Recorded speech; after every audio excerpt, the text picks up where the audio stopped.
కోతుల సమస్య ఏ శాఖ కిందకు వస్తుంది? మంచి క్వశ్చన్ అడిగిండు కొండా విశ్వేశ్వరరెడ్డి గారు. ఎందుకంటే సమస్య చాలా విపరీతంగా ఉన్నది. ఏ గ్రామంలో చూడు కోతులే. ఇప్పుడు ఈ సమస్య చాలా చిన్న సమస్య, చాలా పెద్ద సమస్య ఇది. ఇప్పుడు తెలంగాణలో ప్రత్యామ్నాయ పంటల జోలికి పోతలేరు రైతులు. మొక్కజొన్న, లేకపోతే పండ్ల తోటలు, లేకపోతే కూరగాయలు, ఏది పండిద్దామన్నా కోతులు మిగిలిస్తలేవు. ఇక అందుకే వరి వరి వరి అని మొత్తం వరేస్తున్నారు. ఈ రైతులు దీనివల్ల చాలా ఇబ్బంది పడుతున్నారు. గ్రామాల్లో కూడా అసలు ఇంటి పక్కన పండ్ల చెట్టు ఉంటే అసలు దాన్ని నామరూపా లేకుండా చేసి పడేస్తున్నాయి, ఇళ్లలోకి వస్తున్నాయి. ఈ మధ్య హైదరాబాద్లో ఉన్న ఈ ఐరన్ గ్రిల్ కల్చరు గ్రామాల్లో కూడా పోయింది. ఎందుకంటే ఇబ్బంది అవుతున్నది. అందుకే ఐరన్ గ్రిల్స్ పెట్టుకొని ఇక ఇంటి నుంచి ఇంతమంది ఎట్లుంటే డోర్లు ఓపెన్ చేసి ఆడనో ఇన్నో కూర్చుని, ఇప్పుడు అట్లా లేదు. బయట కూర్చున్నా ఇంటికి గొల్లెం పెట్టుకొని బయట కూర్చోవాల్సిందే. అంత దారుణంగా ఉన్నది పరిస్థితి. అందుకే కొండా విశ్వేశ్వరరెడ్డి గారు క్వశ్చన్ అడిగినట, కోతుల సమస్య ఏ శాఖ కిందకు వస్తుందని అడిగిండు.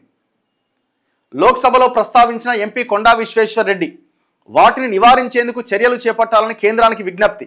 పంటలు నాశనం అవుతున్నాయని ఆవేదన.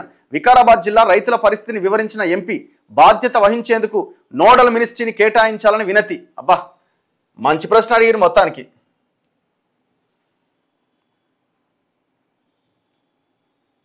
ఇగో కోతుల సమస్య అసలు ఏ శాఖ కిందకు వస్తుందో చెప్పాలని కేంద్ర ప్రభుత్వాన్ని చేవెళ్ల ఎంపీ కొండా విశ్వేశ్వరరెడ్డి ప్రశ్నించారు. అటవీ, వన్యప్రాణులు, అగ్రికల్చర్, రైతుల సంక్షేమ శాఖ ఇలా ఏ శాఖను ఆశ్రయించి ఇది తమ పరిధిలోనిది, ఏ శాఖను ఆశ్రయించినా ఇది మా పరిధిలోకి రాదు అని చెప్తున్నారట. దేశవ్యాప్తంగా రైతులను తీవ్రంగా వేధిస్తున్న కోతుల బెడద పైన గురువారం లోక్సభ 0 అవర్లో విశ్వేశ్వరరెడ్డి ప్రస్తావించారు. తన నియోజకవర్గ పరిధిలోని వికారాబాద్ జిల్లాలో కోతుల సమస్య చాలా తీవ్రంగా ఉంది. ఈ సమస్య పైన ఆయన తెలుగులో మాట్లాడారు. మా వికారాబాద్ జిల్లాలో రైతులకు కోతుల సమస్య చాలా తీవ్రంగా ఉన్నది.